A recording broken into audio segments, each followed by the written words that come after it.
മുഖ്യമന്ത്രിയുടെ ഔദ്യോഗിക വസതിയായ ക്ലിഫ് ഹൗസിന് മുന്നിലെ സംഘർഷത്തിൽ യൂത്ത് കോൺഗ്രസ് പ്രവർത്തകൻ അറസ്റ്റിൽ. ഒന്നാം പ്രതിയായ ശ്യാംലാലാണ് പിടിയിലായത്. വധശ്രമം ഉൾപ്പെടെയുള്ള വകുപ്പുകൾ ചുമത്തി 28 പേർക്കെതിരെയാണ് കേസെടുത്തിട്ടുള്ളത്. മനീഷ് മഹിപാൽ ചേരുന്നു തിരുവനന്തപുരത്ത് നിന്ന് വിവരങ്ങളുമായി. മനീഷ്, കൂടുതൽ വിവരങ്ങൾ പറയും. വടകരയിൽ ഷാഫി പറമ്പിലിനെ ഡിവൈഎഫ്ഐ പ്രവർത്തകർ തടഞ്ഞു എന്ന് ആരോപിച്ചുകൊണ്ടായിരുന്നു. ആ ഒരു സംഭവത്തിൽ പ്രതിഷേധിച്ചുകൊണ്ടായിരുന്നു മുഖ്യമന്ത്രിയുടെ ഔദ്യോഗിക വസതിയായ ക്ലിഫ് ഹൗസിലേക്ക് യൂത്ത് കോൺഗ്രസ് പ്രവർത്തകർ മാർച്ച് നടത്തിയത്. പക്ഷേ മാർച്ച് അക്രമാസക്തമായി. പോലീസ് ജലപീരങ്കി പ്രയോഗിച്ചിട്ടും പ്രവർത്തകർ പിരിഞ്ഞു പോകാൻ തയ്യാറായില്ല. പിന്നീടാണ് ഈ പ്രവർത്തകർ പോലീസിന് നേരെ ഈ തീപ്പന്തം എറിഞ്ഞത്. അങ്ങനെ തീപ്പന്തം എറിഞ്ഞ ഘട്ടത്തിൽ പോലീസ് ലാത്തി ചാർജ് പ്രയോഗിച്ചാണ് ഈ പ്രവർത്തകരെ പിരിച്ചുവിട്ടത്. ഈ സംഭവത്തിൽ പോലീസിനെ കൊല്ലാനുള്ള നീക്കമായിരുന്നു ഇവർ നടത്തിയത്.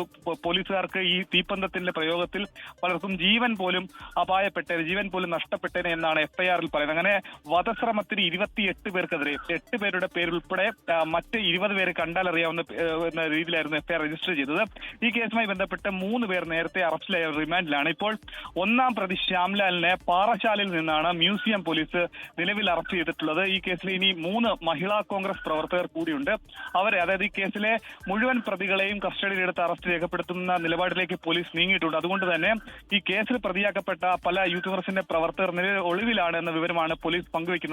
പക്ഷേ ഇത്രയും അധികം, അതായത് സാധാരണ ഒരു പോലീസ് സ്റ്റേഷൻ അല്ലെങ്കിൽ ക്ലിഫ് ഹൗസിലേക്ക് നടന്ന മാർച്ചിൽ പോലീസ് മനഃപൂർവ്വമായി വധശ്രമം അടക്കമുള്ള ഗുരുതര വകുപ്പുകൾ ചുമത്തിയെന്നാണ് കോൺഗ്രസ് ആരോപിക്കുന്നത്. പക്ഷേ മറുവശത്ത് ജീവൻ നഷ്ടപ്പെടുന്ന രീതിയിലേക്ക് അടക്കം തീപ്പന്തം എറിഞ്ഞു എന്നുള്ള ഒരു നിലപാടാണ്, അല്ലെങ്കിൽ ആ ഒരു കാര്യമാണ് പോലീസ് ഇവിടെ എഫ്ഐആറിൽ രേഖപ്പെടുത്തിയിട്ടുള്ളത്. സ്മിത, ക്ലിഫ് ഹൗസിന് മുന്നിലെ സംഘർഷത്തിലാണ് ഇപ്പോൾ യൂത്ത് കോൺഗ്രസ് പ്രവർത്തകന്റെ അറസ്റ്റ് രേഖപ്പെടുത്തിയത്.